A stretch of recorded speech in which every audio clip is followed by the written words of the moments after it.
Bonjour chers fécodistes partout dans le monde. Merci Tokutani, le deuxième jour, il y a semaine. Aujourd'hui nous sommes mardi, ici à Kinshasa. Ensemble, on va parler de l'élimination équipe nationale Nabiso U20. On va peut-être qu'il lobby contre Afrique du Sud pour lui le temps additionnel. On va parler également troisième défaite. Il y a TP Mazembe. Ça fait des défaites d'affilée TP Mazembe. Qu'est-ce qui ne va pas au sein de TP Mazembe? On va parler de la démission de Guibou Kassa. Et le meilleur passeur congolais de l'Europe et le meilleur buteur congolais de l'Europe. Parce que notre équipe nationale aujourd'hui, l'ossature de l'équipe nationale est composée à 100% presque des joueurs qui évoluent en Europe. Alors nous sommes censés de suivre de près comment nos joueurs évoluent en Europe dans leur championnat. Parce que la meilleure façon, la critère à l'Ibosu pour recruter des joueurs en équipe nationale, ils ont les performances à un niveau. Il y a club, donc nous allons pas commencer avec la l'UNAFoot championnat national, la Ligue 1, l'UNAFoot. Je tiens à vous signaler qu'il est probable qu'une ligue provinciale de basket de Kinshasa, des affiches de grande taille, les a Betama.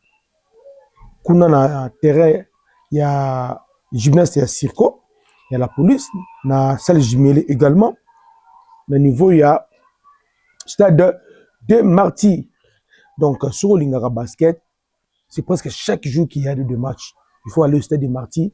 Na gymnase, tu vois, parce qu'il faut fournir Salamaki.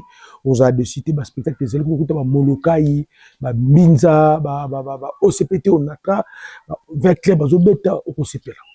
Au OCP là, on est en train de déplorer seulement la montée en puissance de la basket de la province Nord Kivu. Et comme il ralentit, et les activités sportives dans le Nord et Sud Kivu, ils ont presque les sous-sautés. Et pourtant, on commençait à enregistrer résultats bien au niveau Nord Kivu, surtout le basket. Au moment où je vous parle, Nanga et ses Rwandais, donc ça fait mal. Hein? Et les sportifs, comme ils ce sont des volontaires. Les militaires sont des volontaires.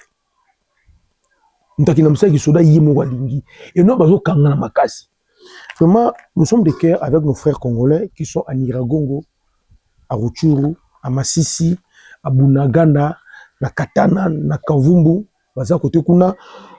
Vraiment, nous sommes de cœur avec Bino surtout l'INAFoot championnat national.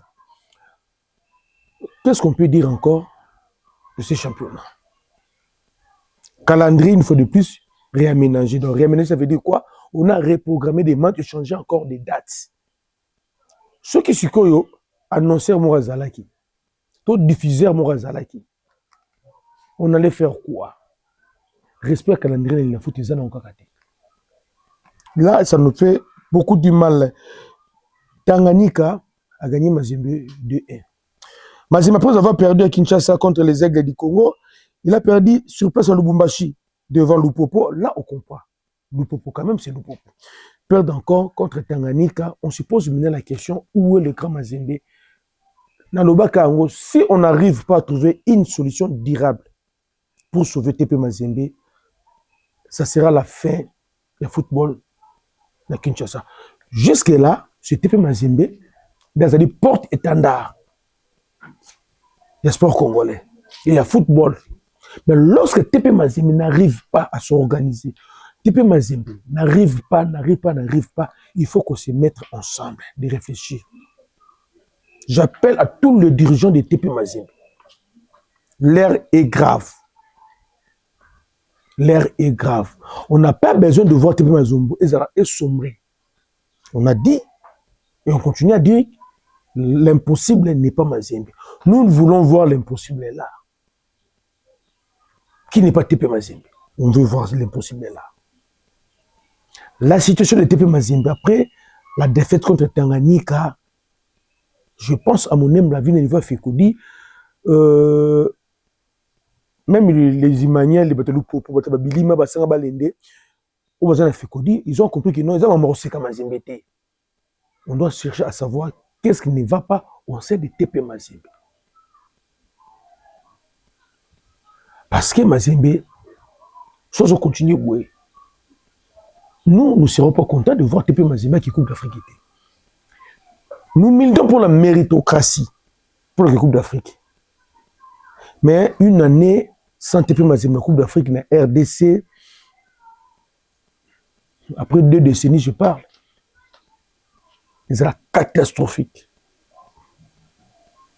Le problème de TP Mazembe, il y a beaucoup de gens, bon, TP Mazembe, qui pensent, bon, c'est la carrière de TP Mazembe. TP Mazembe, ils ont fonction publicité.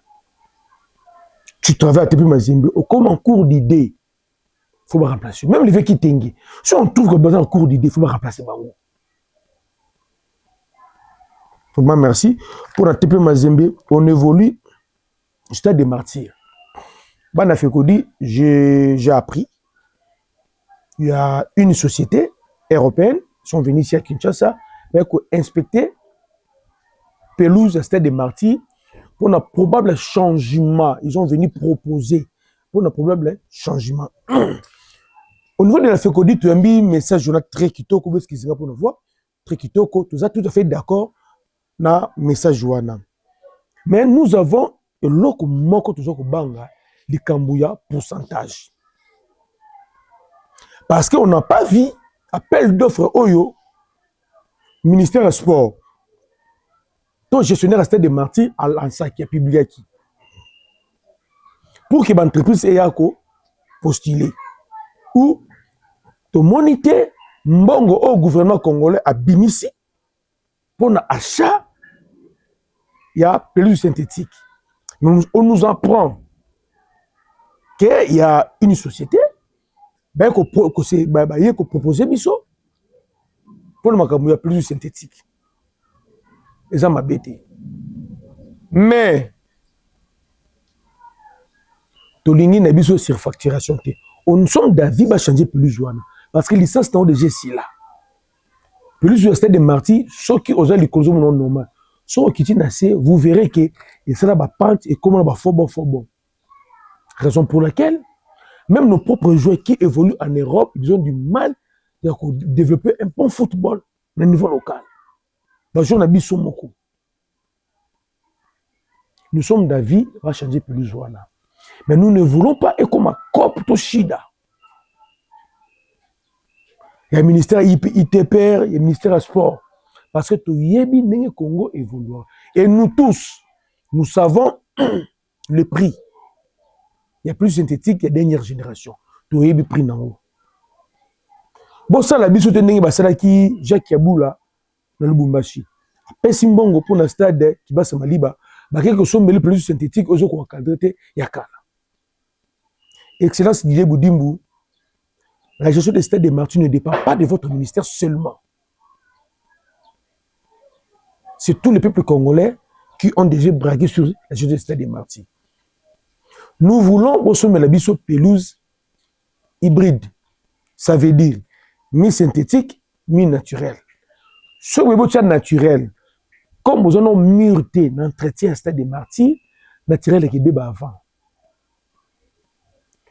Pelouse synthétique, nos joueurs ou équipe nationale, ils ont préféré hybride.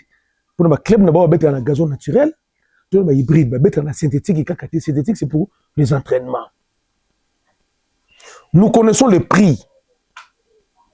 Il y a dernière génération de pelouse synthétique et nous connaissons les prix de la dernière génération de pelouse hybride. Même en Hollande, tu as eu prix dans l'eau. En Italie, tu as eu prix dans l'eau. Peu importe où passer comment, tu as eu prix dans l'eau. Alors, nous voulons cette fois-ci, c'est la bonne foi. C'est le gouvernement. Parce que stade des martyrs, rien que pour réflexionner stade des martyrs, le gouvernement congolais a dépassé pas moins de 18 millions de dollars. Mais stade des martyrs, c'est à l'exception de Serge Condé ou Achi Bakiti, qu'on se dise quand même la vérité. Bon, il y a biso Marco Andambo. Beaucoup de temps, c'est stade des martyrs, Marco Mobimba. Bino, il y a biso Marco Andambo. GK électrical, beaucoup de stade des martyrs, dans la toilette. Mais aujourd'hui, état bateau de stade des martyrs, catastrophique. Tout ce qui est bino, honnête. Nous aimerions également société en gros, ballon n'était pas pelouse, hein, la terrain annexe. Pour terrain annexe, pelouse, ils ont sous-souté. C'était des martyrs. Merci. Côté Kuna, nous, on évolue à Touloubaga, la vérité. Notre équipe nationale U20, Bana Babeta qui basé éliminé contre l'Afrique du Sud. Babeta qui n'a bien, on a vu les prestations à Baounion surtout. J'ai été vraiment très séduit. Dans un système de jeu, il y a le petit Frédéric Efouélé. C'est Pelaginaye, c'est le U20 à Toulouse. C'est la première fois que poste en équipe nationale. Mais c'est sa poste de prédilection à club. Là, ça Betaka. Frédéric Efouélé l'a bêti bien. Vraiment, on a beaucoup aimé. On a vu le jeune Matobo qui nous demandons d'urgence à Yéba Matobo a besoin d'un encadreur technique et tactique. Football, c'est un jeu ensemble. Et le football, là, si tu préfères garder beaucoup de ballons, au Boukara, et tu ne seras jamais grand. Matobo, il a su, avec la confiance dans la vitesse, dans la dribble. C'est un égoïste, qu'on se dise la vérité. Azobe, il a mis sur la carte de l'équipe nationale. Il y a qu'on saute pas de tout le monde normal. Mais tu as aidé la carrière. Ce n'est pas comme ça qu'on joue le football aujourd'hui. Le football, c'est un jeu d'ensemble. Au Kango PC, au Kango PC, au dribble au PC. Ce n'est pas dit que comme Matobo est en train de faire, il faut assopa, ce qui aligne baby sa balle. Toi, moi, que non, à comme une souka, balle ligne beba, dans le passe. Et des fois, pas ça, ça, à perdre le passe. C'est un jeune qui a beaucoup de talent. Il a la maîtrise à ballon, il a la dribble, il a la vitesse, il a beaucoup porter ballon. Et maintenant, il faut avoir tempo. Quand est-ce qu'il faut qu'on soit pas? Quand est-ce qu'il faut qu'on dribble? Quand est-ce qu'il faut qu'on démarre? Et quand est-ce qu'il faut qu'on libère le ballon? Ballon, nous, surtout, bah, soit pas kanangote. Et ballon, nous, soit démarrer en angote. Alors qu'on s'expose dans le choc. Soit à côté de défenseur, le club Tati, il faut guerrier. En bouca, hein? Ma bengue à Sozaïs. En bouca, hein? Bah, joueur, bah, Betty, on a dominé le match. Betty, qu'on se dise la vérité. L'Afrique du Sud, c'est une grande nation. Là-bas, à jouer dans le U19. Nous, c'est une première photo comme on a stade Douana. Et félicitations là-bas dans la Bissau. On a vu les talents, on a vu les joueurs. Donc, l'avenir est assuré. L'équipe nationale de la Bissau. Sauf que nous sommes tombés sur une équipe qui a un staff technique très expérimenté dans la catégorie Wana. Notre staff technique est vraiment expérimenté dans la catégorie Wana. C'est une première pour nous, tout le monde étape Wana. Alors, Bango, déjà. On ne peut pas condamner le staff technique parce que ce qu'ils ont fait quand même. Bravo à Guibou Kassa, Gadis Moukese, bravo à Baouni surtout. Et bravo à nos joueurs. Nous avons éliminé, ce n'est pas la fin du monde. Nous sommes et nous resterons des compétiteurs. Nous sommes tombés. Nous devons nous mettre debout, travailler nos failles et revenir très fort. Matobo, Talassi, je sais que la majorité entre eux, petit Chilanda, Kanda, nous a soutenu. Maintenant, c'est I23. Ce que nous demandons, qu'est-ce qu'on peut tirer la participation de Bissau dans l'édition O? Qu'est-ce qu'on peut tirer comme leçon? Parce que c'est ça l'erreur que nous commettons dans la FECOFA. Les équipes participent à la compétition, ceux qui vont longuer et Sili. Ceux qui vont longuer à bout et si va penser na bango. Contre on dit ça la raté. Réunion d'évaluation bah ça la raté. Attends au gangi to lobby bah ça la raté. Mais on ne peut pas continuer kaka bongo. Maintenant on peut déchirer cette fois-ci. Leçon à tirer les aliments manquent d'expérience. Nous te bomi biso ça c'est un. Et d'aider nous demandons la FECOFA et le gouvernement congolais. Staff groupe Oyo bah penser en Gibouka c'est parti. Mais groupe va jouer Oyo. Bah penser en côté. Oh bon matin I23 bah qui est I23. Oh bah rotika là batika là bah ça toujours appuyer na ba oba kubakisa. Bana oba betika ni Oyo. Bo penser bango te. Si vous voulez réellement, tant qu'il y a une Coupe du Monde, parce que tant qu'il y a une Coupe du Monde, to beta bien to pensa ba noti là ils ont demandé à la fécondiste la fédération le gouvernement congolais noyau oyo ba oyo AG Kileka ba okene I23 ba kene I23 ceux qui vont rester bon le club de mususu boya bo bakisa parce que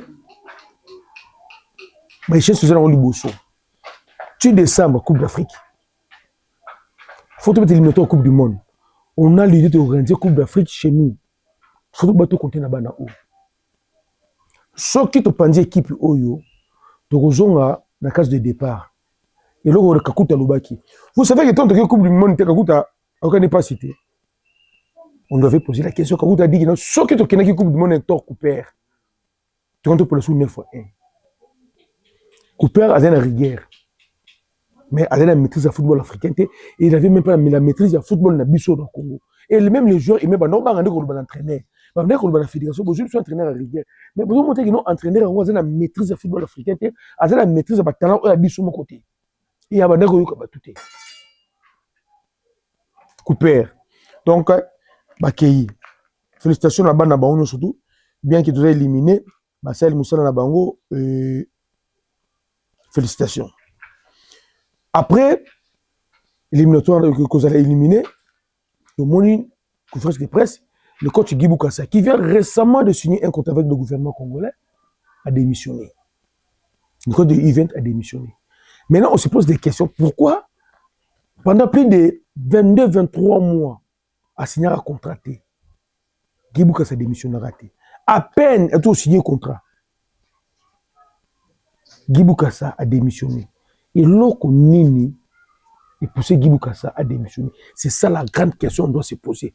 Et l'autre nini et Guy Boukassa a démissionné. Nous, on a sondé, on fait des investigations et on est en train de faire des investigations pour chercher à savoir et l'autre nini est à la base de l'autre. Quelque part, quelqu'un nous a dit, fait qu'on dit,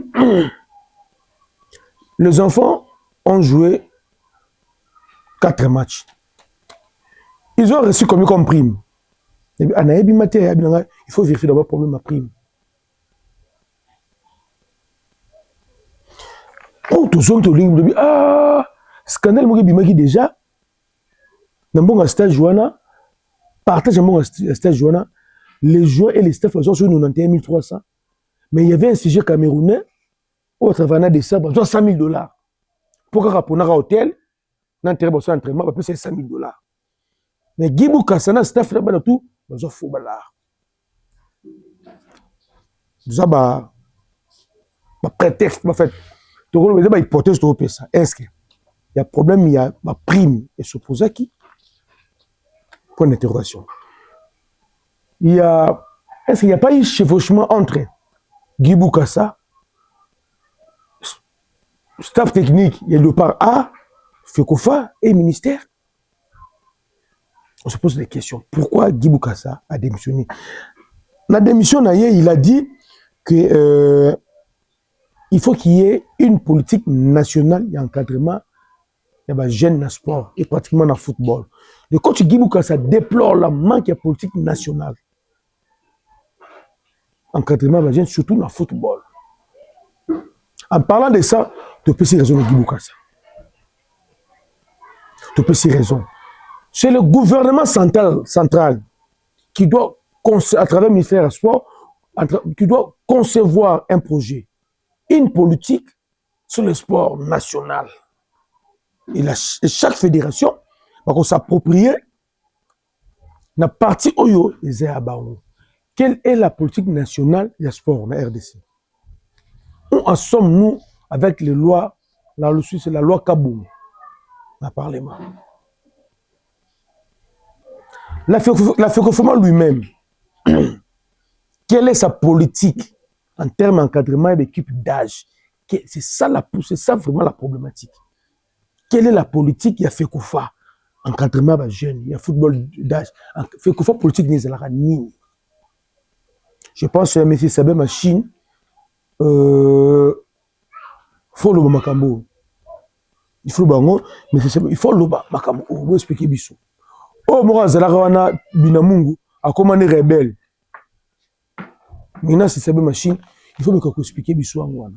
Lorsqu'on parle d'encadrement de jeunesse, il y a encadrement de jeunes, politique nationale sur le sport.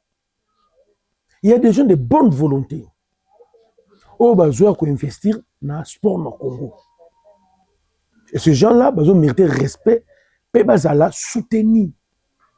Comme la FECOFA, ils ont démissionnaire dans l'encadrement de l'équipe d'âge. Ils ont chargé tout.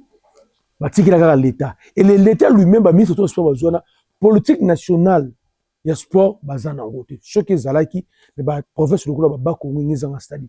Mais stade, il y a Lumumba, il y a Bakongo, mais c'est là. Mais stade à Bomba, c'est renouvelé là. Stade Lumumba, il y a Kisangan, et ils ont un belé. On a 26 provinces, mais on a d'autres provinces qui n'ont même pas de terrain. Je parle même pas de terrain homologué au niveau CAF FIFA. Que terrain au moins que non équipe de la TP Mazemto vite bako ke beta que au coupe du Congo mettre ma province boy boy tu entends kuilu terrain n'est dans kuilu que non coupe du Congo beta finale kuilu bana kuilu le possible mbote c'est parce qu'il y a pas une politique sportive de niveau national et au niveau provincial exacté tous ces gens que tu nous vois là-bas mais le gars boka kambongo le gars boka kambongo le gars peut s'abuser vraiment pas ce côté qu'on a mais on a des Congolais. En fait, beaucoup. En fait, je cite M. Francis Sadiki. Personne n'a douté de ma compétence en termes d'encadrement et de jeunesse. M. Francis Sadiki. Récemment, il vient tout le temps à Kinshasa, à fond aussi centre académique pour encadrer les jeunes. Nous tous, nous savons. Bon, moi, j'aime parler de lui par rapport à Moussala Salaka.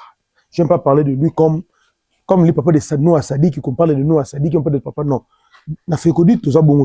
Nous voulons parler de Francis Sadiki dans Moussala Salaka. Avant tout le monde a Noah Sadiki, M. Francis Sadiki, il a déjà livré dans le secteur Wana. Et il a eu encadré beaucoup de jeunes au émergent Makassi, le football partout dans le monde. Notre frère, en Europe, a eu une fondation très haute. Nous tous, nous connaissons ma compétence. Pendant qu'il y a d'autres qui veulent investir dans le football, mais il y a d'autres qui veulent s'enrichir dans le football. Tout ce que M. Sadiki Francis est en train de faire, demain après demain, c'est la RDC qui va profiter. Donc, c'est la permission. Il faut tout ça la descente dans le centre. Il y a M. Francis Sadiki. Et désormais, on va commencer à vous balancer des images. Il y a centre, il y a M. Francis Sadiki, pour voir comment les Congolais aiment les pays. Mais sauf que le dirigeant, c'est compliqué. Là, on parle de football de jeunes. Fait que fois, Aza naïe n'a projet de mon côté pour le football de jeunes. Alors, les individus qui viennent encadrer la jeunesse, tel que M. Sadiki, il faut faire que fois. Toi, tu as bonne foi, tu accompagner Bango. Il faut accompagner Bango.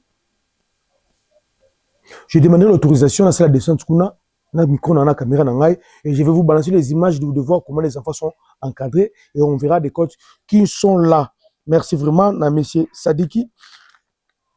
On évolue dans notre émission aujourd'hui par rapport, il y a Liste Bimaki et par rapport, il y a 2 matchs amicaux que nous allons jouer au niveau, il y a Orléans en France contre Mali et Burkina Faso. Avant le match, je vous présente des jeunes, le buteur congolais et le meilleur passeur congolais de l'Europe. Parce que notre équipe nationale est composée de joueurs qui voulaient en Europe. Vous allez voir que nos joueurs en club sont performants. L'équipe nationale, il y a beaucoup de bobos, il y a beaucoup de choses que nous réclamons. Nous regrettons. Je commence par Arthur Maswaku, notre latéral gauche. Arthur Maswaku. Cette saison, il a 8 passes décisives dans l'équipe de la Turquie. 8 passes décisives dans l'équipe de la Turquie.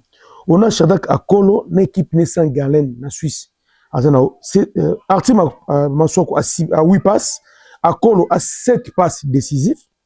Simon Banza, le buteur, a 6 passes décisives. Simon Banza. Un avant-centre avec 6 passes décisives. On a Arnaud Loussamba, 5 passes décisives. Bakambu, 4 passes décisives. Wan Bissaka, 4 passes décisives. Sadiki, non, Sadiki, 4 passes décisives.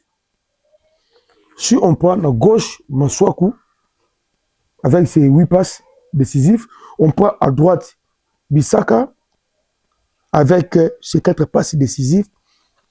Vous voyez que non, si à l'équipe nationale, si l'entraîneur arrive à maîtriser, à donner système de Jimoko Simbi, nos latéraux, bon, ça, ça. Par rapport au buteur, cette fois-ci, on a Simo Bandja qui est le buteur au niveau de l'Europe avec 22 buts marqués. Simo Bandja, 22 buts marqués. On a Pouloulou en club, 21 buts dans le championnat. Si on prend plus ce qu'il a mis déjà dans l'Europa League, je pense, à zone 29 buts. Donc c'est le meilleur buteur congolais pour l'instant. Afimiko Pouloulou. Quant à Afimiko Pouloulou, on a précisé une fois de plus. J'étais en conférence avec les Congolais dans Luanda. J'expliquais à Kibino, il y a des Congolais, qui est la différence qu'il y a entre la nationalité sportive et la nationalité des alliés. Nous, Galor Kanga, né ici à Bumbu, en Giringiri, quand Kinshasa, Katisi Bozaki écouté kuna, abetaka lelo na Gabon. Nulle part, tu dois te retirer nationalité. Donc, il y a des gens qui sont trop dans Gabon, du colon. Tu as un côté qui est un passeport congolais, tu nationalité congolaise. Non, on ne peut jamais faire ça. Alors, les Angolais, balé, sans oublier balé, football na balé, boye ba règlement ya balé. Le foot, c'est la politique. Et ben donc sur Angolais, botika film ko Pouloulou, Kimia. Botika Kimia. On a Yohan 800 avec 19 billes. Kanala Maël 16 billes. Bakambu 10 billes. Si on peut plus, c'est qu'il a déjà mis une conférence ligue, je pense qu'il a 17 billes dans la saison. Blessé, avant d'aller là-bas, Mingi, c'est quelque chose de bien pour naïe. On a SND qui a 10 billes. Bongonda a 8 billes. Si vous remarquez, ce sont les attaquants que l'entraîneur utilise. Banza, Bakambu, SND, Bongonda, Maël. Si on fait totalité, il y a Babina Bango. Au lieu de 22 à Banza, plus 19 à Ouh, c'est celle 41. 16 à Maël, c'est celle 57. 10 à Bakambu, 67. 10 à SND. Les gars qui ont marqué 77 fois. 77 fois. Si nous revenons en équipe nationale, après 10 journées, de coupe de 1, 2, 3, 4, 5, à l'exception de Kalala Maël, le reste là ne marquait pas. Vous trouvez ça normal? Ils sont au nombre de 5. Et Sende, Bakambu, Maël, Wissa et Pouloulou. Oui, au moins ils marquent. Si on lève Maël et Wissa, on prend Sende, Bakambu, Banza. On prend les trois. Les trois là, les billes qu'ils ont marqués cette année, ça fait au moins, ils sont dans le 38, dans les 50 billes les trois. Bakambu, Banza et Sende. Ils sont dans les 50 billes cette saison, en club. Mais une équipe nationale, plus de 10 matchs. Beaucoup d'habiter. On se pose la question, à chaque fois on se pose la même question. Est-ce que les joueurs sont mal utilisés à l'équipe nationale? Ou le système de jeu, Autobetaka, les joueurs vont comprendre là-bas, en côté, vous comprenez? Le système de jeu Autobetaka, les joueurs vont s'adapter dans côté, et pourtant ce sont des professionnels. Sécheresse, et pas à Bakambu, le Sende, n'a pas l'équipe nationale. Le vrai problème, c'est l'entraîneur. Le système de jeu que l'entraîneur a obéi à Bango, tabet l'équipe nationale, ils ont permettre à Bangoté. Qu'on se dise quand même la vérité. Raison pour laquelle vous avez vu l'entraîneur, comme vous savez, dans un match le président Kouya, Robert Anaba Sénégal, dans Madagascar, par rapport à ma profil, à ma défection, tout ça, on est une Coupe du Monde. Mali joue presque comme Sénégal. à faire circuler un ballon. Il a préféré maintenant faire revenir le joueur Naïka Bengaga à Bakissi à Fimiko Pouloulou. Maintenant, la grande question, c'est ce qui va se poser. Est-ce que l'entraîneur doit changer son système de jeu? D'où on va continuer comme ça, à souffrir comme ça. Parce qu'il y a d'autres joueurs qui ont perdu beaucoup de lucidité, beaucoup de vitesse. Je cite tel que Katopa, Michak Elia, il y a beaucoup de joueurs. Bon, espérons voir avec des matchs amicaux, autour bêta, l'entraîneur peut-être va modifier sa façon de jouer. Le vrai problème de notre équipe nationale, c'est l'animation offensive. Parce que le biter, tout ça n'est pas biter. Mais c'est l'animation. Quand est-ce qu'il faut attaquer? Quand est-ce qu'il faut attaquer à gauche? Quand est-ce qu'il faut attaquer à droite? Quand est-ce qu'il faut qu'il y ait verbe défenseur face à face? On doit avoir un maître à jouer, quelqu'un qui doit avoir la maîtrise des ballons. Quelqu'un qui va donner le tempo.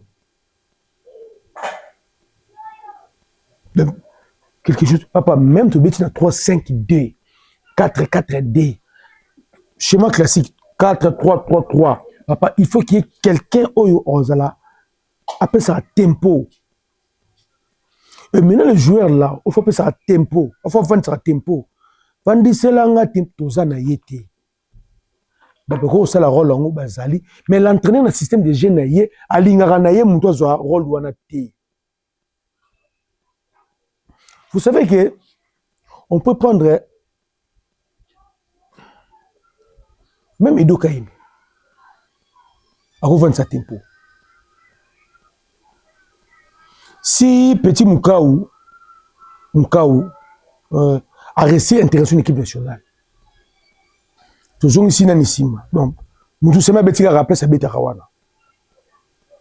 Petit Edo Ngalem Moukaou a bêti la place, il y a Piquel.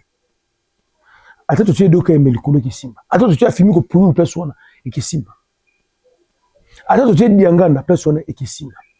Attends, tu es un métier aussi et qui Simba. Maintenant, le problème, c'est que les consignes entraîneurs appellent ça un adversaire. On va jouer, on va respecter un terrain. C'est ça qui bloque notre équipe nationale. Qu'est-ce qu'on peut dire? Tant que nous avons organisé. C'est bien fait dire. Tant que nous avons organisé, Toloba et Loko Nini. On va jouer dans le mois de juin des matchs amicaux. Une fois de plus. Ben dit, prévision budgétaire, il y a stage Joana. Tu peux savoir nous. Beaucoup de montants au Basengi.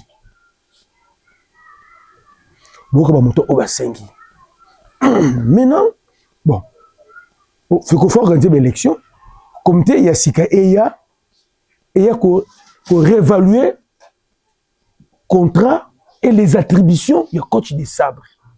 Bon, on a bien. On n'a pas dit que des sabres l'ont. Il faut pas réévaluer le contrat naïe. Là, l'attribution naïe. Apparemment, l'équipe nationale va tirer la haut des sabres. Ce n'est pas bien. Ce n'est pas bien. Comité Sikabaya. Ceux qui estiment qu'il va y avoir manager, agence, pour le match amical, l'agence, il y a des sabres, nous sommes d'accord. Ceux qui vont moniquer, bon, il y a l'agence, et que nous gérons le droit de visiter l'équipe nationale, d'accord. Parce qu'avec agence, il y a des sabres. Liberté va s'en aller. Ça va créer des problèmes. Le comité Sika. Bon, quand on a date à l'élo, nous sommes le 13, je pense, si je ne m'abuse pas, le 13 mai 2025. Comité Sika, où est-ce qu'il y a fait Kofa, bah, qu'on a un problème de sabres. Parce que l'agence a des sabres, façon gérer l'équipe nationale de Bisso, comité Sika, ceux qui y a, ça va créer des problèmes. Bon, quand on a date à l'élo, après l'élection, c'est qu'il y a, Bakolinga peut baser la même mise dans cette équipe nationale. C'est qui est normal, il faut la même équipe nationale. Alors, Bako limiter pouvoir, il y a des sabres. Et des sabres, pas limiter pouvoir, ça va nous créer des problèmes. Si réellement des sabres nous aiment, tant comme on a dit, il faut en dire. Il faut en dire. Parce qu'on ne peut pas abandonner toute une équipe nationale, il y a beaucoup d'entraîneurs. A comme que c'est une équipe nationale, il y a biso congolais, et l'autre, oh, il y a Lingui. Nous sommes David, tu soutiendras des sabres, tu protégeras des sabres. Mais la gestion de l'équipe nationale, il faut fédération, as analyse en permanence. C'est ce que nous déplorons au niveau FECODI. Fédération Nabiso, Azana contrôle l'équipe nationale du sous-souté. Otokono, Bazana contrôle l'équipe nationale du sous-souté. Comme Bazana Ngote, tout entraîneur à Zolo, Bana, agence, Bazon Dima, et Baron aura un pourcentage de Baron. Ça va créer des problèmes. Ça va créer des problèmes. Les gens m'ont appelé, Batuningai, c'est réellement, il y a solo, Afimiko Pouloulou, Steve Kapwadi, et Bissaka Bandimo ya Congo. Nga na bisi bango, tout le monde va comme dans la liste. Kondimako ya Congo, c'est pas un problème. Mais devenir international congolais, c'est encore une autre chose. Accepter de devenir joueur pour le Congo, c'est pas un problème. Mais devenir international congolais, c'est une autre chose. Ça veut dire quoi? J'accepte de devenir international, comment? J'accepte de venir jouer au Congo. Je suis venu. Devenir, ça veut dire aussi ici, la procédure administrative, surtout au niveau de CAF, FIFA. Et tu es éligible pour jouer pour le Congo. Est-ce qu'au moment où on parle, Kapwadi, Afimiko Pouloulou et Wan Bissaka sont éligibles pour jouer pour le Congo? Non. Ils ont accepté de jouer pour le Congo, mais ils ne sont pas encore éligibles pour jouer pour le Congo. Et M. Zon explique-nous pourquoi. Merci David Baye.